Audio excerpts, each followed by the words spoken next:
থেকেই জানো তো আমি টাকা জমাতে খুব ভালোবাসতাম। তো সেই স্বভাবটা কিন্তু এখনও রয়ে গেছে। তো ছোটোবেলায় যেহেতু কোনো ব্যাগ বা পিগি ব্যাংক ছিল না, তো তখন ব্যাগেই জমিয়ে রাখতাম, স্কুল ব্যাগে। তো এখন যেহেতু বড় হয়ে গেছি, তাই ভাবলাম নিজের জন্য একটা পিগি ব্যাংক তো বানানোই যেতে পারে। তাই ঘরে খোঁজা শুরু করে দিলাম যে কি দিয়ে পিগি ব্যাংকটা বানানো যায়। এই ব্যান্ডেডের গরুটা আমার তখন চোখে পড়লো। তো যেমন বলা তেমন কাজ, আমিও ব্যান্ডেডের কৌটোটা তুলে নিয়ে চলে আসলাম পিগি ব্যাংক বানাতে। আমি এখানে একটা ইউনিক স্টাইলে এলিফ্যান্টের থিম ক্রিয়েট করেছি। দেখতেই তো পারলে আমি প্রথমে মোল্ডেড ক্লে দিয়ে এলিফ্যান্টের বডিটা করে নিয়েছি। তারপরে গ্রে কালার দিয়ে পুরো বক্সটাকে রং করে নিয়েছি।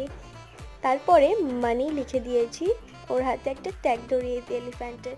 আজকের ভিডিওটা এই পর্যন্ত।